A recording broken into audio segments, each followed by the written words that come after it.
इस समय तुम्हें निराकारी मत मिल रही है।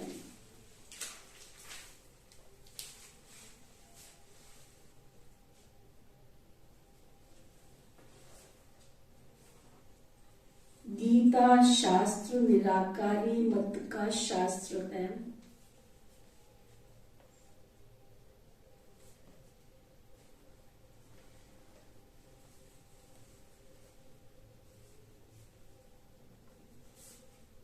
साकारी मत का नहीं।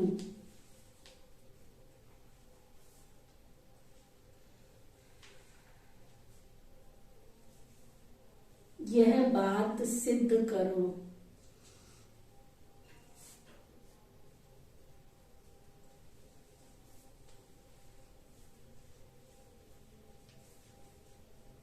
क्या बताया बाबा ने? आपके समझ की कौन सी बात बताई है बाबा ने? शास्त्र निराकारी मत। क्या मतलब हुआ इसका? पता होना चाहिए ना बाबा क्यों कह रहे हैं। कौन बताएगा? परमात्मा जो शिव बाबा है वो निराकारी है, उसकी मत है गीता में ना के उसके मतलब श्री कृष्ण की। मतलब किसी मनुष्य आत्मा का दिया हुआ ज्ञान नहीं है।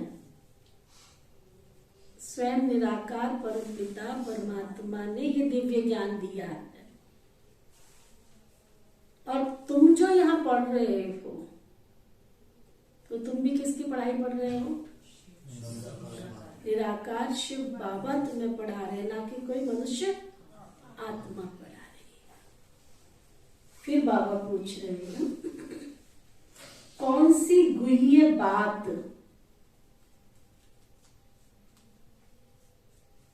बड़ी युक्ति से फर्स्ट क्लास बच्चे ही समझा सकते हैं।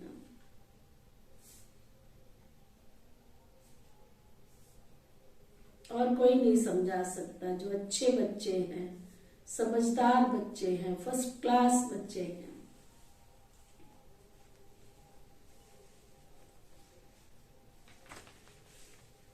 तो बाबा बता रहे हैं, ये ब्रह्मा ही श्री कृष्ण बनते हैं।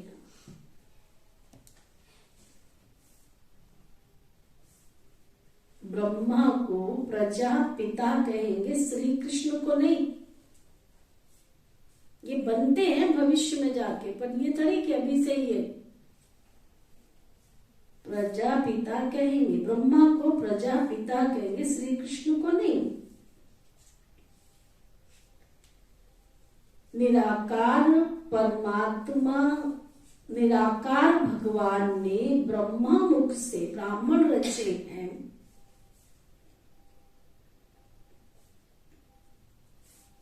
श्री कृष्ण तो छोटा बच्चा है।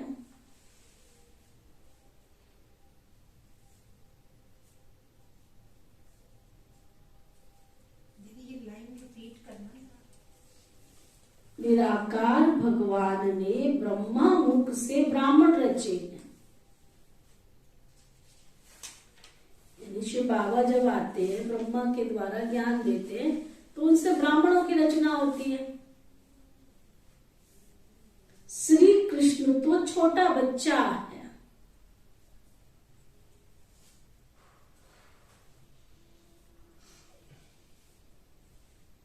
गीता का भगवान निराकार परमात्मा है।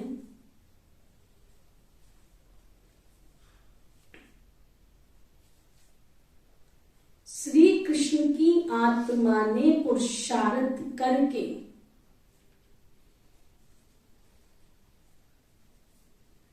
फिर ये प्रारब्ध पाई है।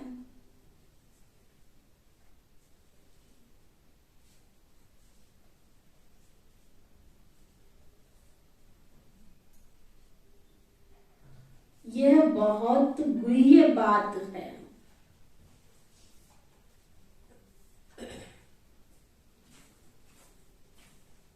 जो फर्स्ट क्लास बच्चे ही युक्ति से समझा सकते हैं।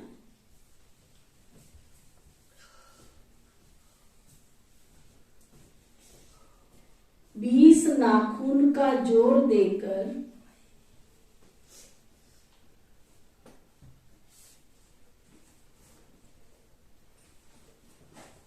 यह बात सिद्ध करो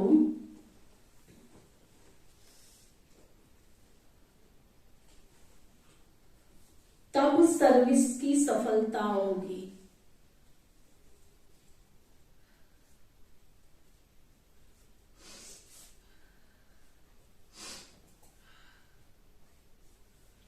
किसी को भी बाबा कहते समझाना है, टाइम दो उसको, बैठ के प्यार से समझाओ एक एक बात को। गीत है, कौन आया मेरे मन के द्वारे सवेरे सवेरे।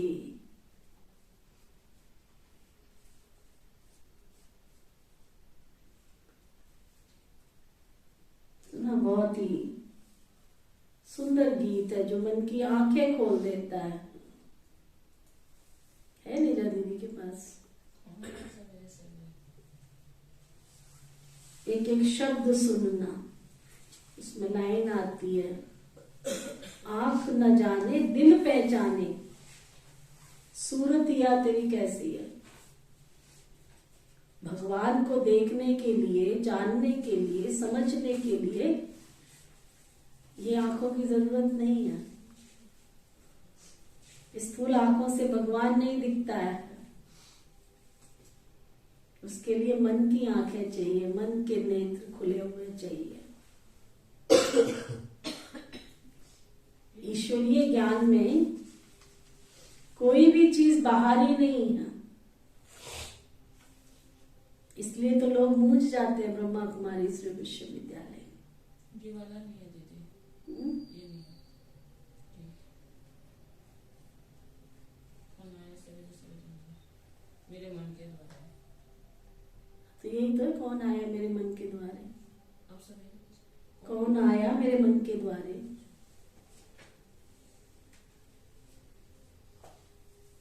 लोग मूझ जाते हैं कि ये क्या ज्ञान है। स्वयं भगवान, अगर सबको पता चल जाए तो भीड़ नहीं लग जाएगी, और भीड़ लग जाएगी तो सतयुग भी क्या बन जाएगा, कलयुग बन जाएगा। फिर तुम्हें सुख कहां से मिलेगा? और भगवान तो सतयुग की दुनिया स्थापन करने आया है। सुनो दिल से, मन की आंखों से।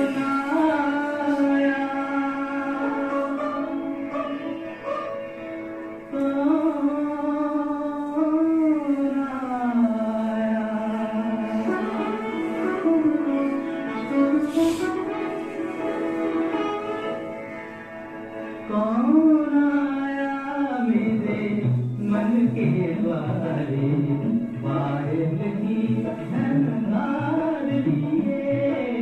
कौन आया मेरे मन के द्वारे, वाहिद की धनधार लिए।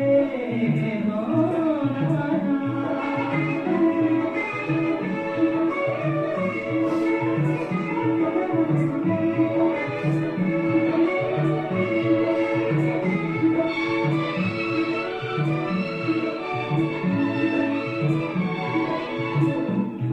न जाने दिल पहचाने, आँख न जाने दिल पहचाने। उदासियाँ कुछ ऐसी, आँख न जाने दिल पहचाने। उदासियाँ कुछ ऐसी, याद करूँ तो याद न आए। उदासियाँ ये कैसी, पागल मनवा सोच में डूबा, सपनों का तन लिए। कौन आया मेरे मन के द्वारे, वारिस की झनकार लिए। कौन आया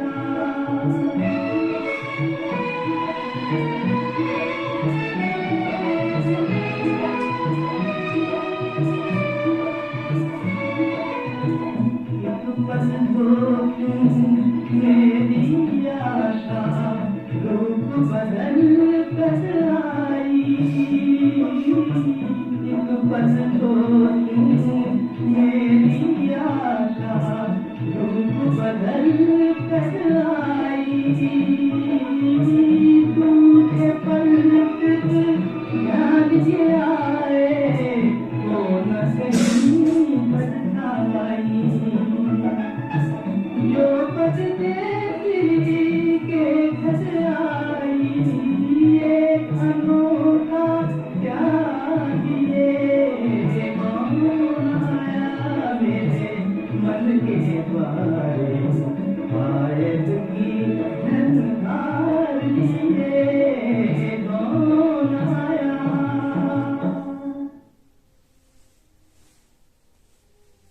समझ में आया? ये भक्ति का गीत है, प्यार का गीत है, मन का गीत है, मन की आवाज का गीत है। जिसकी आंखों ने ईश्वर को पहचाना है, उनका गीत। सूरत या कुछ ऐसी देखने में नहीं आती है उसकी सूरत, अनुभव की बात है। उधो अनुभव की बात है। इतनी कशिश, इतना प्यार बाबा के लिए, वो एक बल एक भरोसे से बस। लास्ट की लाइन में क्या है? मुझ परदेसी के घर कौन आया, छाया थी या परछाई थी, कौन था? क्योंकि वो देखने में तो आता नहीं है ना। कौन है वो जो मेरे साथ चलता है, कौन है जो मेरे साथ उठता है? उस शक्ति का एहसास हर पल मेरे मन में हो, हर पल। वो कब तुम्हारे सारे काम सवार जाएगा तुमको मालूम ही नहीं पड़ेगा। बस हम रखते ही तो नहीं है ना उसको अपने पास। उसके रखने की शर्तें हैं ना, वो शर्तें हम मंजूर नहीं करते। वो शर्तें मंजूर नहीं करते, वो रहता नहीं। अगर तुम्हारे घर में लहसुन प्याज का तड़का लगता है, वो भाग जाता है। वो क्यों आएगा तुम्हारे घर में? तुम्हारे मन में काम है, क्रोध है, तुम काम के वश होते हो, क्रोध के वश होते हो, अभी तक भी लोभ, ईर्ष्या, मोह, अहंकार के वश होते हो, भाग जाता है। क्योंकि जहां काम है वहां राम नहीं है, जहां राम है वहां काम नहीं है, भाग जाता है। उसको अपने पास बिठाने के लिए उसके जैसा बनना पड़ता है, फिर वो अपने काम सारे संवार देता है, फिर हमको कुछ नहीं करना पड़ता। और हम मेहनत करना चाहते हैं, मोहब्बत नहीं करते। अगर सच्ची मोहब्बत बाबा के साथ है तो हमें ये बुराइयां छोड़ना कोई मुश्किल थोड़ी लगेगा। इस शरीर को चलाने के लिए हम खाने के लिए जीते हैं या शरीर को चलाने के लिए खाते हैं या खाने के लिए जीते हैं? तो चलाने के लिए तो इसको क्या चाहिए? 56 प्रकार के भोग खाओ, किसने मना किया है? बाबा थोड़ी मना करता है। बाबा के घर में देखो भोग खाते हो, वैरायटी मिलता है ना। एक उसने अशुद्ध चीजें खाने को ही तो मना किया है, लेकिन हम वो भी नहीं छोड़ते। हम सोचते थोड़ा थोड़ा खा के चल जाता है। होम्योपैथी की गोली कितनी बड़ी होती है, खाइए कभी है? देखी तो है कितने बड़े बड़े रोग खत्म कर देती है। और आप कहते हैं मैंने थोड़ा ही तो खाया था। तो थोड़ा सा जहर ने क्या किया? आपका सारा किया कराया खत्म कर दिया। आपने बाजार की मिठाई खाई, हलवाई की मिठाई खाई, चाहे मिठाई खाई, कहीं आके हमको पूछने लो बहन जी तो खोया ही तो था दूध का। बड़े तर्क लेते हैं। तर्क वालों के लिए हमारे पास कोई जवाब नहीं है। तब गीता में आता है मन के साधे, मन के साधे, बोलो सभी, मन के साधे सब सदे, मन के साधे सब सदे। मन को साधना पड़ता है। मन के हारे हार है और मन के जीते जीत है। जब आपने अपने मन को जीत लिया तो बाबा आपके पास रहेगा, वो जाएगा ही नहीं आपको छोड़ के। भगाओ उसको, उसको सादगी चाहिए, उसको सच्चाई चाहिए, उसको सफाई चाहिए। जिस पल तुमने झूठ बोला भाग जाएगा। झूठ तो उसको बिल्कुल पसंद नहीं। गॉड इज ट्रुथ, उसका नाम ही है भगवान सत्य है। सत्यम शिवम सुंदरम।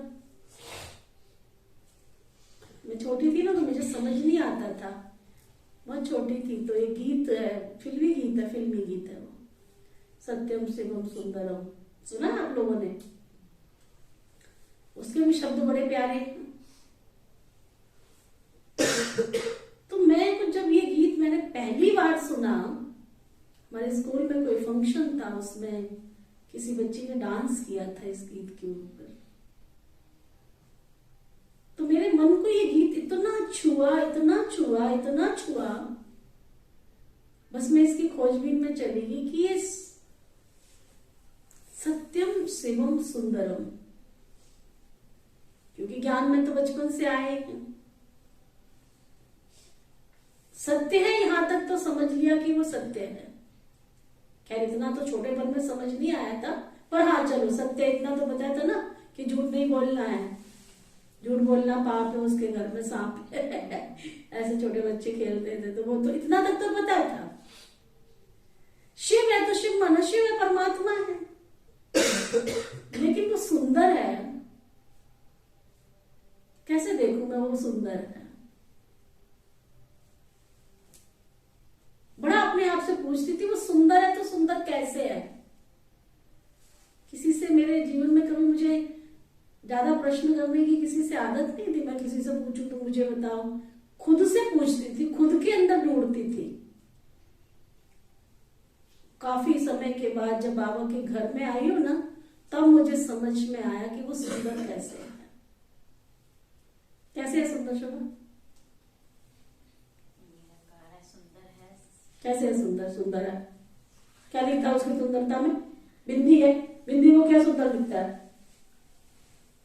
देखो, पता ही नहीं है सुंदर क्यों है। हाँ जी, संपन्न है, तो सर्वगुण संपन्न है। ज्ञान की बात है। कौन बताएगा मैं इतना टाइम वेस्ट करूं? सुंदर है वो। कि दीदी जो सत्य है ना जी, हाँ, परम मतलब वही सबसे सुंदर वही चीज है जो सत्य होगी, उससे बढ़कर कोई चीज। यहाँ तक भी ठीक है। और क्यों सुंदर है वो? क्या सिद्ध करती है उसकी सुंदरता? ये बताइए। क्योंकि सुंदरता में यह है कि उसके अंदर ही सारे गुण हैं और सारी शक्तियां। एक व्यक्ति जब सुंदर होता है तो कोई एक क्वालिटी से होता है, लेकिन भगवान में तो कोई ऐसी क्वालिटी बची ही नहीं है जो उसमें ना हो, तो इसलिए वो सबसे सुंदर है। क्वालिफिकेशंस जो उसकी है ना, वो संपूर्ण है। No doubt, no question, no संदेह। ओवरऑल वो गुणवान है, सुप्रीम। सुपर। उसमें हम ये दिखाई, चंद्रमा में दाग, सूरज में आग, गुलाब में कांटे, लेकिन ईश्वर कोई दाग नहीं, कोई आग नहीं, कोई कांटे नहीं। किसी कवि ने बहुत सुंदर बात, महिमा करो ईश्वर तो तेरी कैसे करूं। संसार में मैंने बहुत दुनिया देखी, चांद में भी दाग देखा, सूरज में भी आग देखी, फूल में गुलाब में भी कांटे देखे, लेकिन एक तू जो मिला तो तेरे में कोई दाग नहीं, कोई आग नहीं, कोई कांटे नहीं। ये उसकी सुंदरता है, संपूर्णता।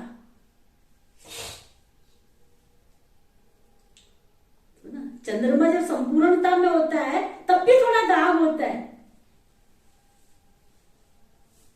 सूरज जब संपूर्णता में होता है तो उसकी आग, उसकी तपत सहन नहीं होती है। लेकिन जितना परमात्मा सर्वशक्तिवान है उतना ही शांति का सागर है। हर चीज की, किसी चीज में जिसको कहते हैं परफेक्शन, परफेक्शन, संपूर्णता। और जो संपूर्णता वाली चीज है वो किसी के दाग होने पर उसके पास कैसे रह सकती है? जैसे आपने लहसुन प्याज पहले खाते थे, अब नहीं खाते हो। किसी के घर में तड़का लगता है, मुंह पे क्या कर लेते हो? रुमाल ढक लेते हो। क्यों? पहले तो तुम बहुत खाते थे, चटकारे लेके खाते थे। पता की बात नहीं है, लेकिन उनको सुगंध भी नहीं हमको अच्छी लग रही है। खा लेता है, उसके मुंह से भी दूर होते हैं, हमें स्मेल आती है उससे। तो जब आप सोचो, छोटी सी चीज, जब आपने एक अशुद्ध भोजन छोड़ा तो आप ऐसे भोजन खाने वाले व्यक्ति से भी थोड़ी दूरी बना के बात करते हो, या मुंह पे रुमाल रख के बात करते हो, या कुछ कुछ तो इधर उधर करते हो। तो आप सोचो, ईश्वर वो कैसे मेरे पास बैठेगा? बाबा के इस शाहबाद की नगरी में बहुत लोग बाबा का झंडा फहराते थे, पूरी क्लास की क्लास। तब तक उनके घर में बहू बेटे नहीं आए थे।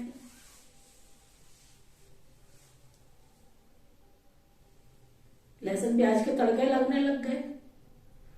मैंने कहा लगा लो झंडा, आपकी खुशी है। और मेरी कोई गारंटी नहीं है कि बाबा तुम्हारे घर पर रहेगा। मेरी कोई गारंटी नहीं है कि बाबा तुम्हारे घर में रहेगा।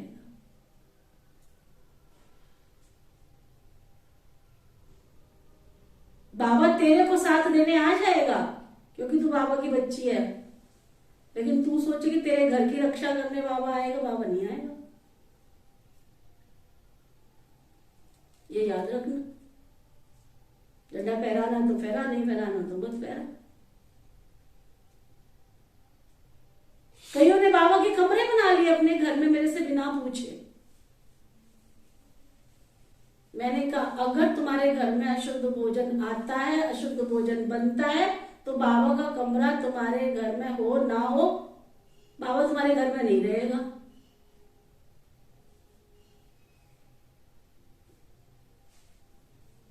हाँ, तेरे को जब तू बुलाएगी ना, बुलाएगा ना, बाबा तेरे पास आएगा, क्योंकि तू बाबा का बच्चा है। अगर बाबा की श्रीमत मर्यादा के अनुसार, बाबा की आज्ञा के अनुसार, नियम और मर्यादाओं पर तुम चलते हो, बाबा तुम्हारे पर 24 आवर्स खड़ा है, खड़ा है, बिल्कुल खड़ा है। तुम सोच रहे हो मैं आश्रम पे जा रहा हूं तो बाबा मेरी मदद करेगा? वो तो भक्ति में भी करता था, जाकी रही भावना जैसी जिंदगी दिन मूरत ऐसी। लेकिन बाबा केवल भावना पूरी नहीं करने आए हैं। क्या बाबा यहाँ हमें किस जन्म का वर्षा देने आए? अब भावना पूरी करानी है या वर्षा लेना है? दोनों में जमीन आसमान का अंतर है। भावना तो पूरी करेगा आपकी, आप जो मांगोगे देगा आपको। बाप है ना, देगा।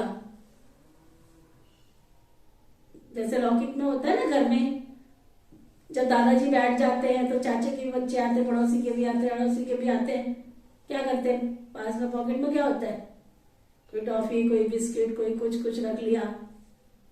जो भी आएगा पक्षपात करते हैं क्या? देते हैं, जो भी बच्चा सामने आएगा। लेकिन जब उसका अपना बेटा आएगा तो वो तो उसके वर्षे का मालिक है ना, वर्षा तो नहीं दे देगा ना अड़ोसी पड़ोसी के बच्चों को। टॉफी बिस्किट तो मिल जाएगी, वर्षा तो नहीं मिलेगा ना।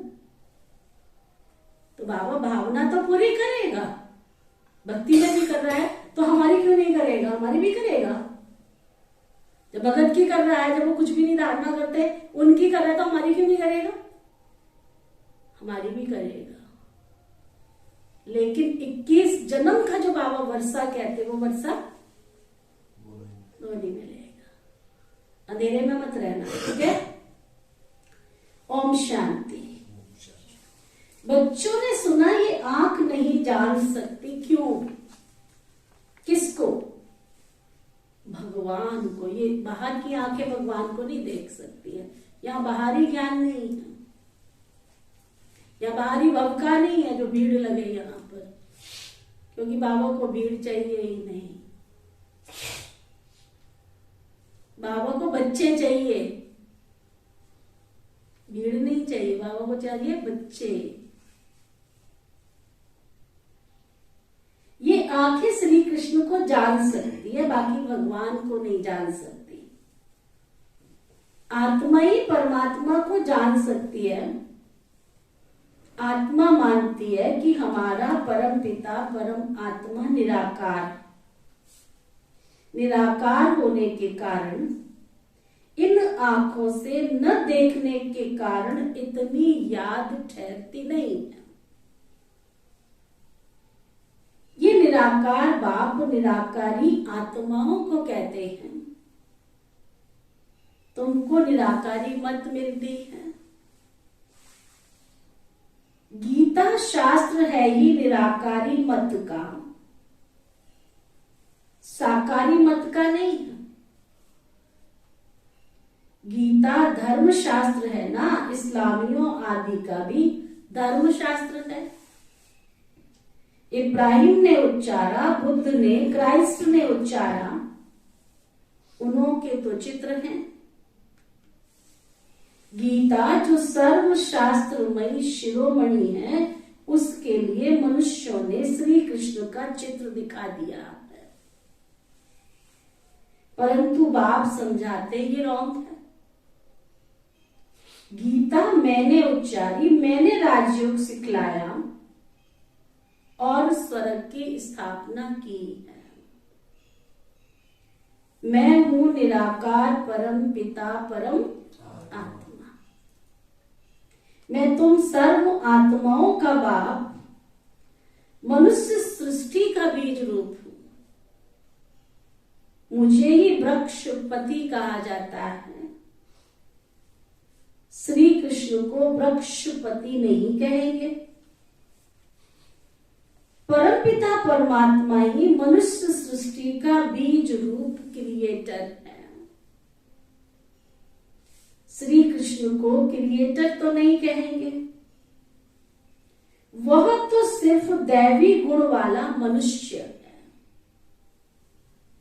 भगवान है एक, श्री कृष्ण को कोई सभी का परमात्मा नहीं कह सकते। बाबा कहते हैं मैं 5000 वर्ष के बाद कल्प के संगम युग पर आता हूं। मैं सारे सृष्टि का बाप हूं। मुझे ही गॉड फादर कहते हैं। श्री कृष्ण का नाम लेने से परमपिता परमात्मा को जान नहीं सकते। ये बड़ी भारी भूल कर दी है। गीता द्वारा आदि सनातन देवी देवता धर्म मैंने ही स्थापन किया है। मुझे ही शिव व रुद्र भगवान कहा जाता है और कोई को भी सूक्ष्म देवता को व मनुष्य को भगवान नहीं कहा जाता। लक्ष्मी नारायण आदि को भी परमात्मा नहीं कहा जाता। भगवान भगवती कहते हैं लक्ष्मी नारायण को, गॉड नहीं कह सकते। God is one. जब लक्ष्मी नारायण के आगे लिखा जाता है तो गॉड एंड गॉडेस लिखा जाता है छोटे अक्षरों में, GOD गॉड। देखो है ना, हिंदू संस्कृति वाले नहीं समझते, अंग्रेजों को भी पता है है ना, उनको पता है। और देखो जब गॉड लिखते तो बड़ा जी बनाते हैं, GOD गॉड।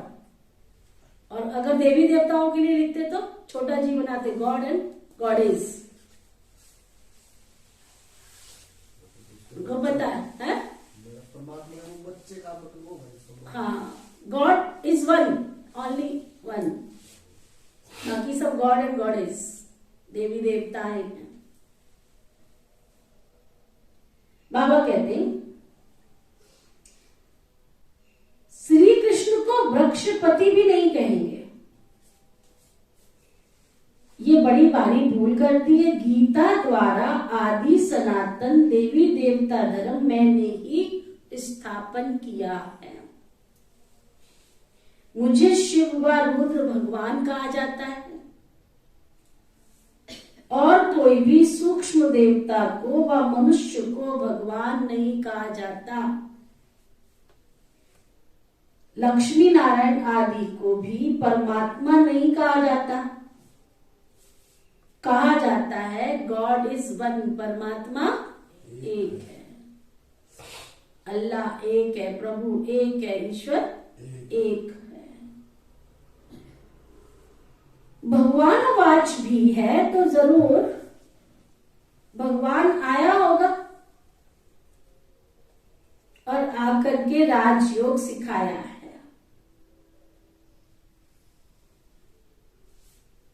बाबा कहते कल पहले भी मैंने तुम बच्चों को कहा था। श्री कृष्ण कभी भी बच्चे बच्चे तो नहीं कह सकते। परमपिता परमात्मा सबको बच्चे कहते हैं। कल पहले भी मैंने तुमको बच्चों को कहा था कि देही अभिमानी बनो।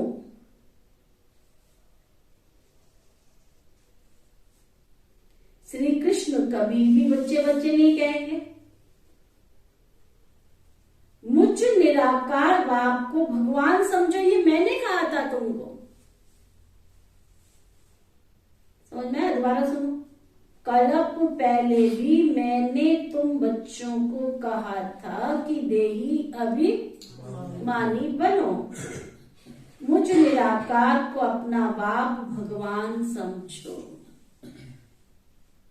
साकारी बाप प्रजापिता ब्रह्मा ठहरा, क्योंकि ब्रह्मा द्वारा ही भगवान ने ब्राह्मण ब्राह्मणियां रचे हैं। श्री कृष्ण प्रजापिता नहीं है। भगवान कहते हैं मैं ब्रह्मा मुख द्वारा ब्राह्मण ब्राह्मणियां रचता हूं, ये ब्रह्मा ही श्री कृष्ण बनता है। ये कितनी गुह्य बातें बाबा समझाते हैं। देखो हम सब इतने बैठे हैं यहाँ पे, हमें अपना देवता ही रूप दिखाई देता है? दिखाई देता है कि हम भविष्य में देवता बनेंगे, कौन से वाले देवता बनेंगे, दिखाई देता है? लेकिन ब्रह्मा बाबा को कितना स्पष्ट दिखाई देता था। भविष्य का दीदार होता था उनको कि मैं ही सोल हूं श्री कृष्ण की।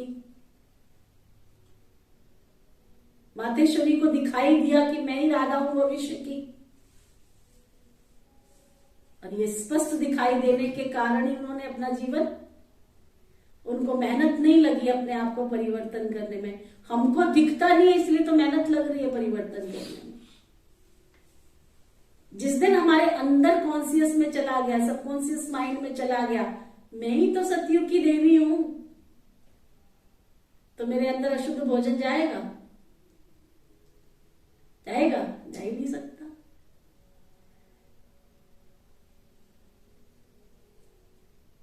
पवित्रता की धारणा करना मुश्किल लगेगा? बिल्कुल मुश्किल नहीं लगेगा। ओरिजिनलिटी है, पवित्र देवता माना पवित्र। जब इस यज्ञ की स्थापना हुई तो संदेशी जाते थे वतन में, संदेशियां जाती थी वतन में, ट्रांस में, यहां का पानी भी नहीं पीती थी। जितनी समय वो ट्रांस में रहती थी ना, पानी भी नहीं पीती थी। जिस समय यज्ञ की स्थापना हुई, कई ऐसी हमारी यज्ञ की दादियां हैं जो 3-3 दिन, 4-4 दिन, महीना महीना भी भोजन नहीं खाती थी। यहाँ का पका हुआ भोजन बिल्कुल भी टच नहीं करती थी, बिल्कुल ट्रांस में। स्वर्ग के सीन रास कर रही है बाबा की याद में, दिखती थी कि देवी देवताओं की दुनिया में। बस बाबा उनको लेके आता था, नीचे आओ, नीचे आओ। बाबा को करना पड़ता था, आओ बच्चे नीचे आओ, नीचे आओ। पका हुआ भोजन तो टच भी नहीं करती थी। कोई अच्छे फ्रूट का, कोई सुंदर से फ्रूट का बढ़िया सा प्योर कोई जूस चास उनकी जो माएँ थी ना, वो पिला देती थी, बस दे देती थी। टच, बिल्कुल टच। मेरी दादी गुलजार जी को देखते थे, वो कुछ वो जैसे दिखाते हैं जानकी दादी जी या कुछ और सारे थोड़ा थोड़ा फ्रूट जो बाबा जब आते हैं, व्यक्त बाबा तब की बात कर रहे हो? हाँ, बिल्कुल शुद्ध फ्रूट होता है, बिल्कुल शुद्ध फ्रूट होता है।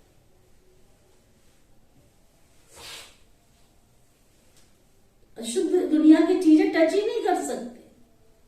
और जो बनता भी है ना, प्रसाद जो बनता है वो अलग ही टाइप से बनता है। बाबा की जो थाली की बात कर रही हूँ ना, देव कुल की आत्माएं अशुद्ध चीजों को टच ही नहीं कर सकती। और यही कारण है कि जो बाबा के 350 परिवार उनके कॉन्शियस में चला गया, हम ही सतयुग की देवकुल की आत्माएं हैं, तो उनको जीवन परिवर्तन करना मुश्किल नहीं लगा ना। तो बाबा कह रहे हैं, साकारी बाप प्रजापिता ब्रह्मा ठहरा, क्योंकि ब्रह्मा द्वारा ही भगवान ने ब्राह्मण ब्राह्मणियां रचे। श्री कृष्ण प्रजापिता नहीं है। भगवान कहते मैं ब्रह्मा मुख द्वारा ब्राह्मण ब्राह्मणियां रचता हूं, ये ब्रह्मा ही भविष्य में श्री कृष्ण बनता है। ये कितनी गुह्य बात है,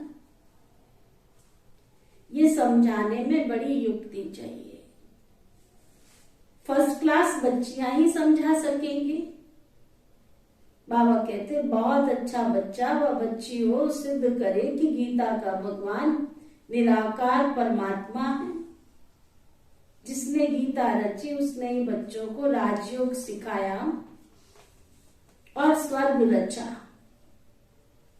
जरूर ऊंचे ते ऊंचा बाप ही राजयोग सिखाएगा। श्री कृष्ण ने तो प्रारब्ध पाई, प्रारब्ध देने वाला है परम पिता परम आत्मा। श्री कृष्ण है उनका बच्चा। श्री कृष्ण की आत्मा ने पुरुषार्थ किया और प्रारब्ध पाई। पुरुषार्थ कराने वाले को उड़ाकर पुरुषार्थ कर प्रारब्ध पाने वाले का नाम रखकर गीता को खंडन कर दिया। सर्विस को बढ़ाने के लिए बच्चों को 20 नाखून का जोड़ देना चाहिए।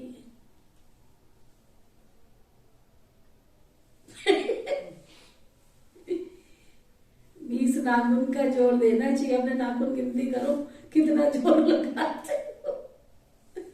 बाबा कहते सेवा बढ़ाने का 20 नाखून का जोड़ देना चाहिए। गीता किसने उच्चारी है? गीता द्वारा कौन सा धर्म किसने स्थापन किया? इस ही बात से तुम अच्छी रीति जीत पहन सकते हो। परमपिता परमात्मा द्वारा स्वर्ग के मालिक बनते हैं ना कि श्री कृष्ण के द्वारा। तो इस बात पर मेहनत करनी है।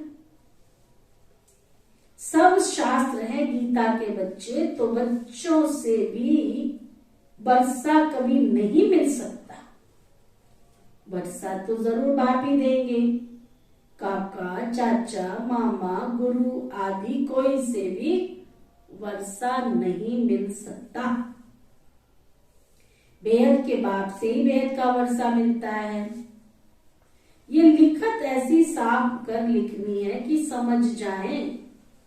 तो बरोबर गीता खंडन कर दिया है, गीता को डिफेंड किया है, इसलिए भारत कंगाल बन गया है, कौड़ी तुल्य बन गया है। ऐसी लिखत लिखो। भारत को स्वर्ग बनाने वाला कौन? स्वर्ग कहाँ है? कलयुग के बाद सतयुग होगा, तो उनकी स्थापना जरूर संगम युग पर होनी चाहिए।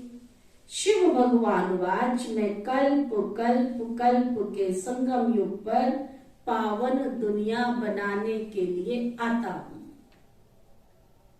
ऐसे सिद्ध करो जो कोई समझे कि परम पिता परमात्मा ही सबको दुखों से लिबरेट करते हैं, ना कि श्री कृष्ण। गीता के भगवान को जो समझ जाएंगे वही आकर के फूल चढ़ाएंगे। सभी नहीं चढ़ाएंगे। जो समझ गए वो फूल बन बलि चढ़ जाएंगे।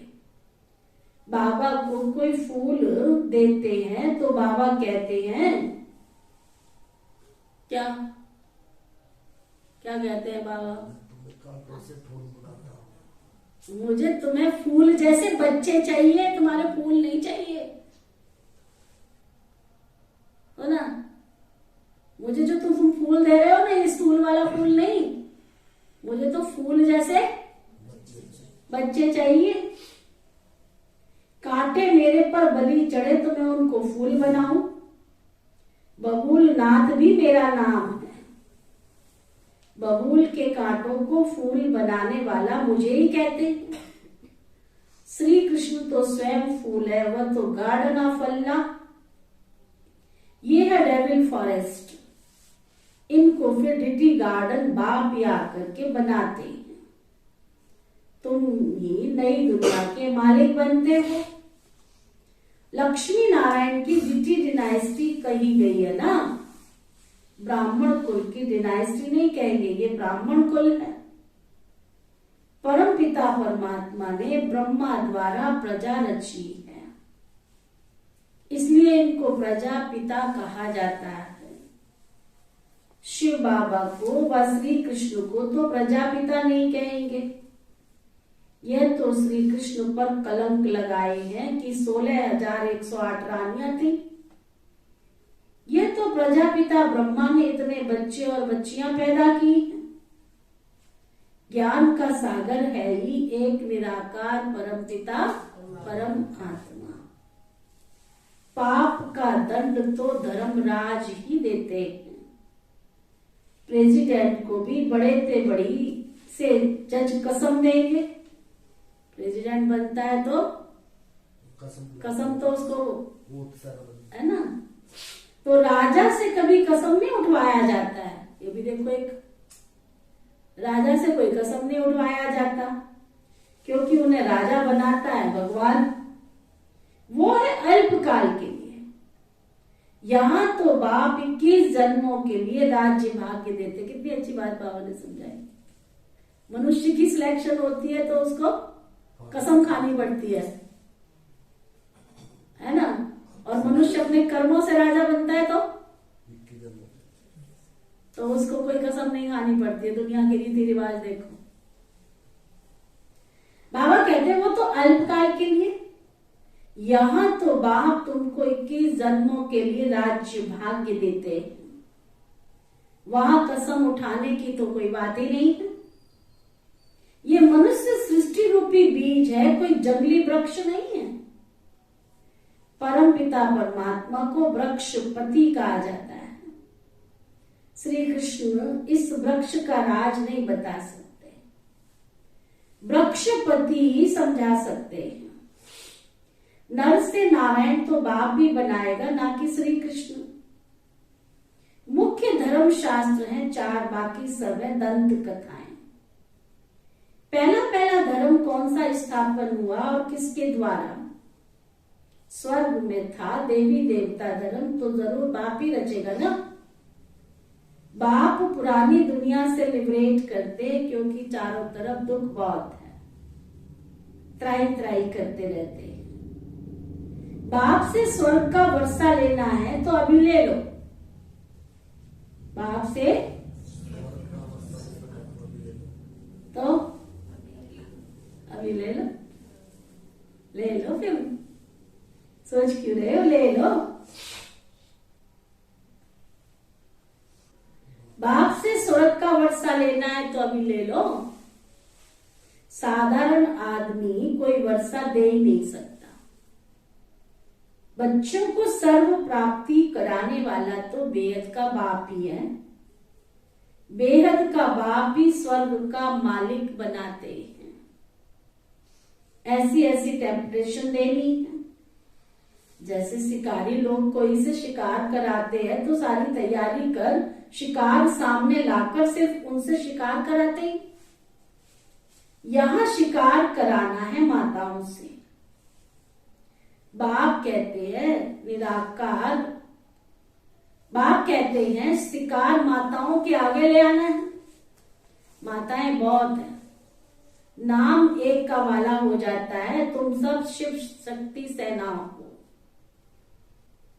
शक्ति डिनाइस्टी नहीं कहेंगे, शक्ति सेना कहते हैं। शक्ति सेना मुख्य है जगदम्बा,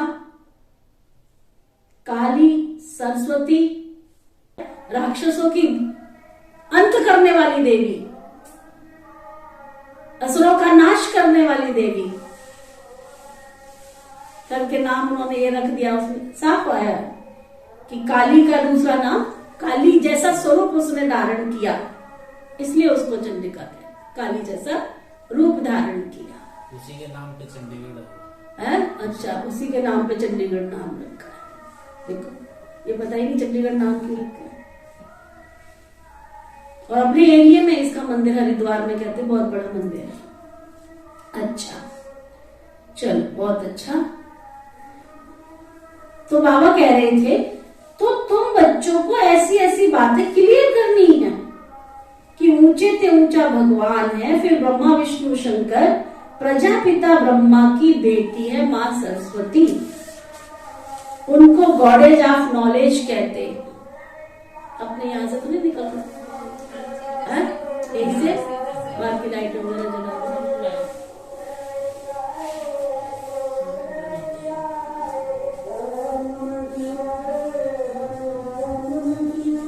बाबा कह रहे थे, प्रजापिता ब्रह्मा की बेटी है सरस्वती, उनको गॉडेज ऑफ नॉलेज कहते हैं, तो जरूर उनके बच्चों को भी गॉडेज ऑफ नॉलेज कहेंगे। अंत में विजय तो तुम्हारी ही होने वाली है। समझ में आया? करने दो सबको, जो कुछ कर रहे हैं करने दो, परंतु अंतिम विजय तो तुम्हारी ही होने वाली है। कैसे टाइम पे लाइन आई। जो कर रहा है उसको जो रस मिल रहा है, जहां रस मिल रहा है लेने दो, लेकिन अंतिम विजय तुम्हारी होने वाली है। कोई कोई गीता से वेदों का मान ज्यादा रखते हैं, तो भी गीता का प्रचार ज्यादा है। बाबा कहते मैं आता हूं संगम युग पर। श्री कृष्ण का चित्र है ही सतयुग का, फिर 84 जन्मों का रूप बदल जाता है। ज्ञानी तो आत्मा तब बन सकते हैं जब परम पिता परमात्मा आकर आत्मा का ज्ञान देवे। परम पिता परमात्मा है ज्ञान का सागर, उनके द्वारा तुम ज्ञानी तुम आत्मा बनते हो, बाकी सब है भक्त तुम आत्मा। बाबा कहते मुझे ज्ञानी तू आत्मा प्रिय लगते हैं, महिमा सारी गीता की है। ध्यानी से ज्ञानी श्रेष्ठ है। ध्यान ट्रांस को कहा जाता है। ये तो बाप से योग लगाना है ना, ध्यान में जाने से कोई फायदा नहीं। बाबा कहते मैंने राजयोग सिखाया था, श्री कृष्ण को ये प्रारब्ध मैंने ही दी थी, जरूर अगले जन्म में पुरुषार्थ किया होगा। सारी सूर्यवंशी राजधानी ने मेरे द्वारा प्रारब्ध पाई है। दिलवाड़ा मंदिर का कॉन्ट्रास्ट ऐसे भी लिखो जो पढ़ने से ही मनुष्यों को झट से तीर लग जाए। फॉर्म भी भराना है कि बेहद का बाप ज्ञान का सागर है, बहुत मीठा है, हमको राजयोग सिखलाते हैं। उस सतगुरु बिगर घोर अंधियारा, ऐसे बाप की महिमा करने से बुद्धि में बहुत लव आएगा। बाप सम्मुख आकर जन्म दे तब तो लव होगा ना, तुमको जन्म दिया तब तो लव हुआ ना। बाप कहने से ही स्वर्ग याद आता है। बाबा स्वर्ग की स्थापना करते हैं, हम उनसे स्वर्ग का वर्षा ले रहे हैं। बाप स्वर्ग की स्थापना करते हैं, हम उनसे वर्षा ले रहे हैं। विश्वास करो ना करो तुम्हारी मर्जी, तो ना विश्वास करो ना करो तुम्हारी मर्जी। बेहद का बाप तो सभी का बाप है, उनसे जरूर स्वर्ग का वर्षा मिलेगा।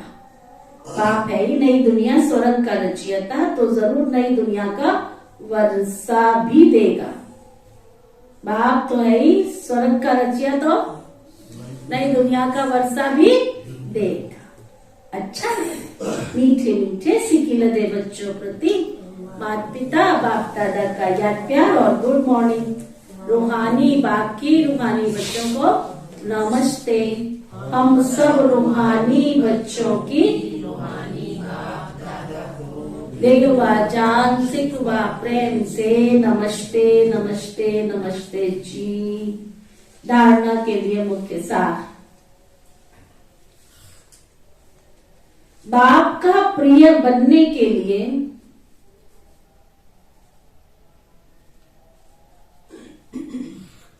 बाप का प्रिय बनने के लिए बुद्धि में ज्ञान को धारण कर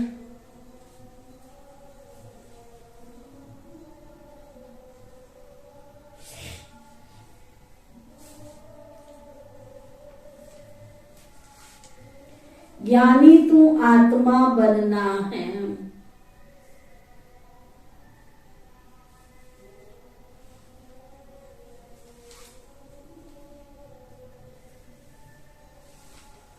बाबा से योग लगाना है।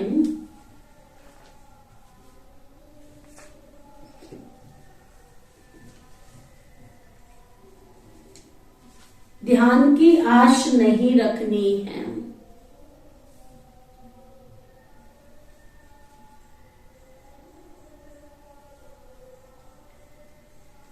माताओं को आगे रख उनका नाम बढ़ाना है।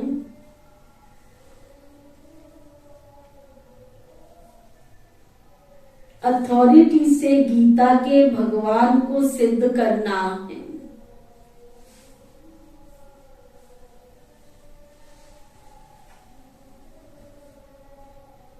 बीस नाखून के जोर से,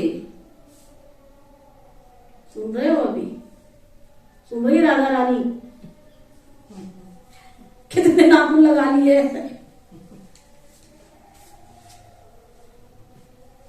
20 नाखून के जोर से सर्विस को बढ़ाना है। रख देना मार्च से पहले, पता लगे। पहले लो टोपी को, टोपी ना उतारना, सर्दी चली गई है। हाँ, सर्दी लग जाएगी।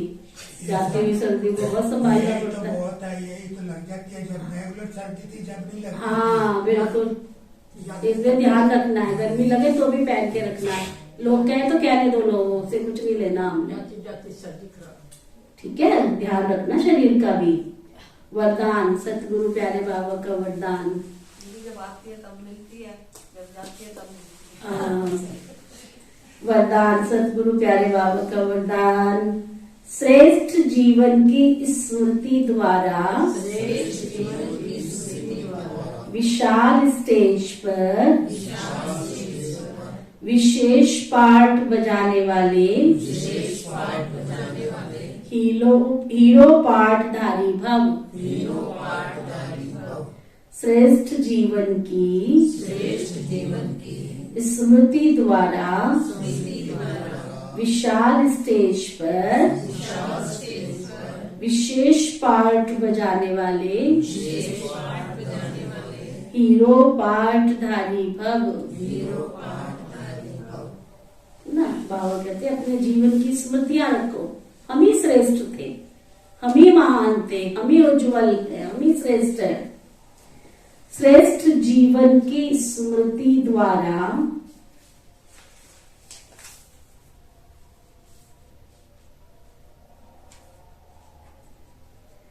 विशाल स्टेज पर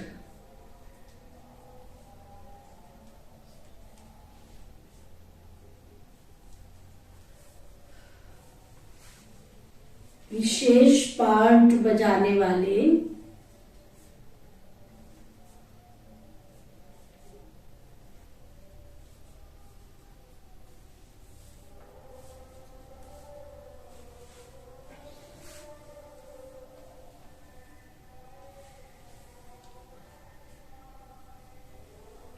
हीरो पार्टधारी भव।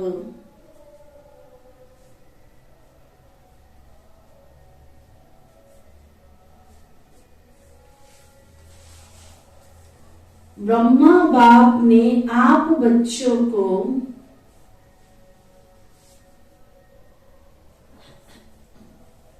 दिव्य जन्म देते ही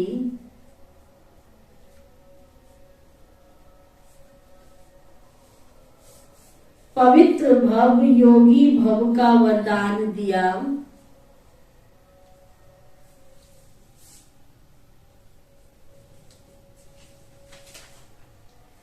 जन्मते ही बड़ी माँ के रूप में पवित्रता के प्यार से पालना की।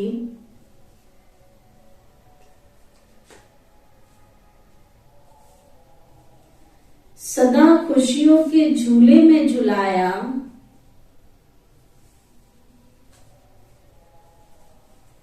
सर्व गुण मूरत, ज्ञान मूरत,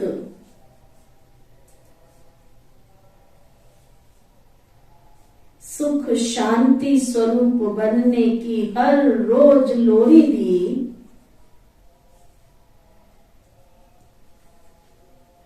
ऐसे माता पिता के श्रेष्ठ बच्चे हम ब्रह्मा कुमार कुमारी हैं। इस जीवन के महत्व को स्मृति में रख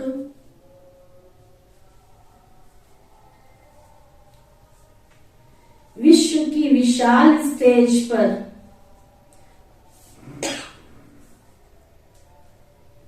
विशेष पार्ट, हीरो पार्ट बजाओ।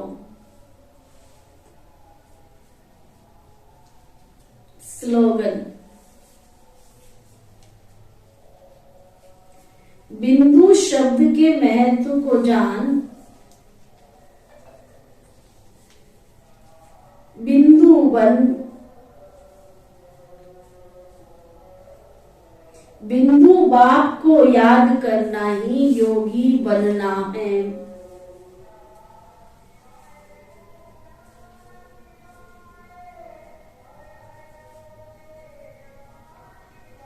मातेश्वरी जी के अनमोल महावाक्य। पहले पहले ये जानना जरूरी है कि अपना असली लक्ष्य क्या है, क्यों आए हो यहाँ पर, वो भी अच्छी तरह से बुद्धि में धारण करना है, तभी पूर्ण रीति उस लक्ष्य में उपस्थित हो सकेंगे। अपना असली लक्ष्य में उस आत्मा, मैं आत्मा उस परमात्मा की संतान हूं, असल में कर्मातीत हूं, फिर अपने आप को भूलने से कर्म बंधन में आ गई। अब फिर से वो याद आने से, इस ईश्वरीय ज्ञान में रहने से अपने किए हुए विकर्म विनाश कर रहे हैं। तो अपना लक्ष्य हुआ कि मैं आत्मा परमात्मा की संतान हूं। बाकी कोई अपने को हमसो देवता समझ उस लक्ष्य में स्थित रहेंगे तो फिर जो परमात्मा की शक्ति है वो मिल नहीं सकेगी और न तुम्हारे विकर्म विनाश होंगे। अब ये तो अपने को फुल ज्ञान है ना, मैं आत्मा परमात्मा की संतान कर्मातीत हूं, भविष्य में जाकर जीवन मुक्त देवी देवता पद पाएंगे। इस लक्ष्य में रहने से वो ताकत मिल जाती है। अब ये जो मनुष्य चाहते हैं, हमको सुख शांति पवित्रता चाहिए, वो भी जब पूर्ण योग होगा तब प्राप्ति होगी। बाकी देवता पद तो अपना भविष्य प्रारब्ध है, अपना पुरुषार्थ अलग है और अपनी प्रारब्ध भी अलग है। बाकी ये लक्ष्य भी अलग है। अपने को इस लक्ष्य में नहीं रहना है कि मैं पवित्र आत्मा आखिर परमात्मा बन जाऊंगी, नहीं, परंतु हमको परमात्मा के साथ योग लगाए पवित्र आत्मा बनना है। बाकी आत्मा को परमात्मा नहीं बनाना है, वह कंसेप्ट क्लियर। आत्मा को पवित्र बनाना है परमात्मा की याद से। नंबर 2, इस अविनाशी ईश्वरीय ज्ञान पर अनेक नाम रखे गए हैं। कोई इस ज्ञान को अमृत भी कहते हैं, कोई इस ज्ञान को अंजन भी कहते हैं। अंजन माना काजल, सुरमा। गुरु नानक ने कहा, ज्ञान अंजन गुरु दिया, अज्ञान अनेर विनाश। कोई ने फिर ज्ञान को वर्षा भी कहा है, क्योंकि इस ज्ञान से सारी सृष्टि सब्ज हरी भरी बन जाती है। जो भी तमो प्रधान मनुष्य है वो सतो गुणी बन जाते हैं और ज्ञान अंजन से अंधियारा मिट जाता है। इसी ज्ञान को फिर अमृत भी कहते हैं, जिससे मनुष्य के 5 विकार जो अग्नि में जल रहे हैं वो ठंडे हो जाते हैं। तो देखो गीता में परमात्मा साफ कहता है, कामेषु क्रोधेषु, उसमें भी पहला मुख्य विकार तो काम ही है। जो 5 विकार मनुष्य में मुख्य बीज है, बीज होने से फिर क्रोध, लोभ, मोह, अहंकार आदि झाड़ पैदा होता है। उससे मनुष्यों की बुद्धि फिर भ्रष्ट हो जाती है। अब उसी ही बुद्धि में ज्ञान की धारणा होती है।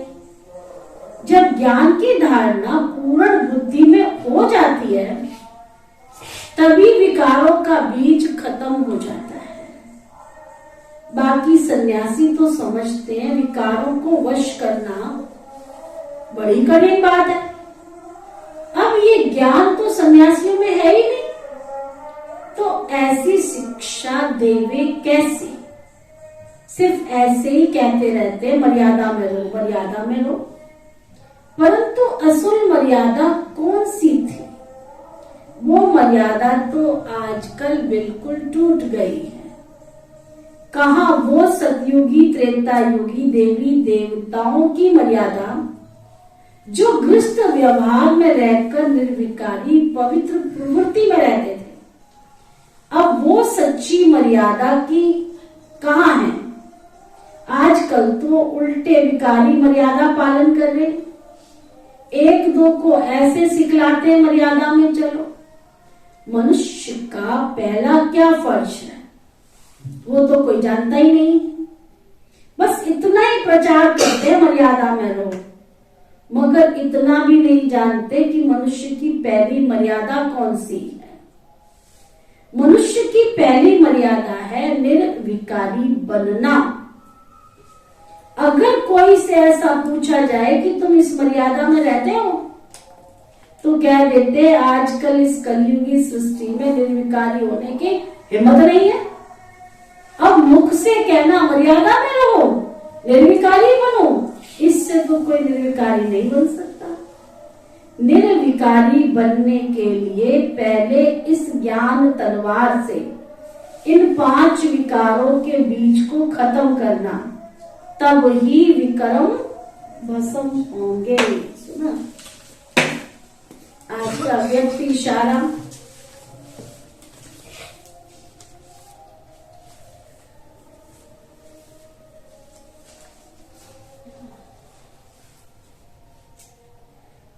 स्वयं में परिपक्वता लाने के लिए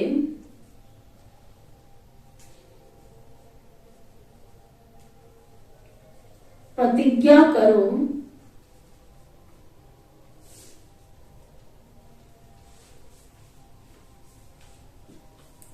सदा यह स्लोगन स्मृति में रहे,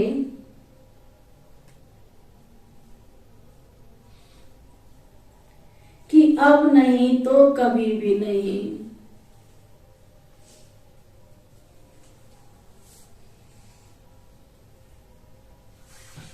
कब कर लेंगे ऐसा नहीं सोचो।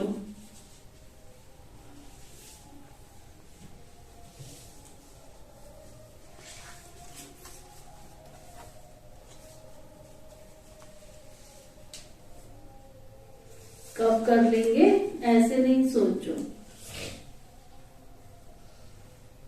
अभी बन करके दिखाओ।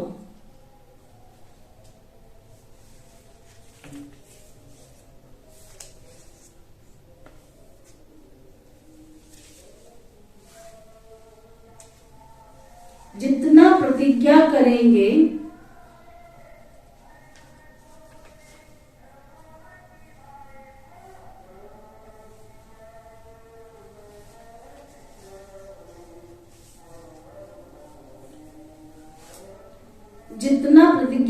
उतनी परिपक्वता व हिम्मत आएगी।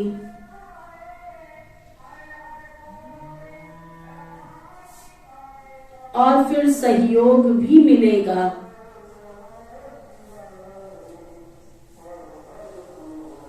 आज का रूहानी इंजेक्शन, मैं मर्यादा में रहने वाली मर्यादा पुरुषोत्तम आत्मा हूँ।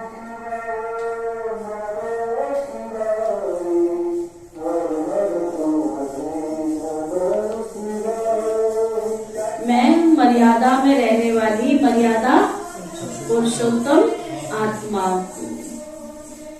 ठीक है, ओके। ओम शांति।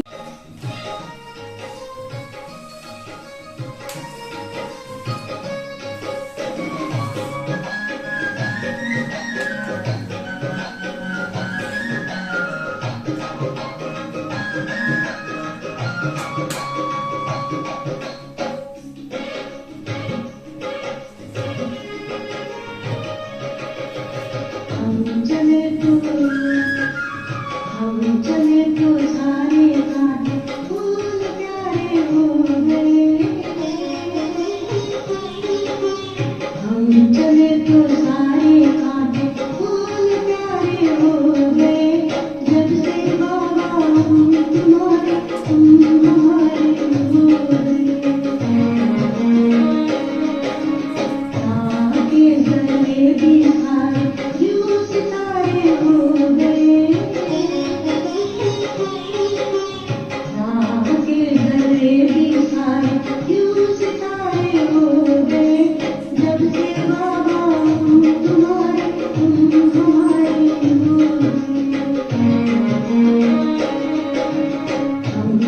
हम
चले तो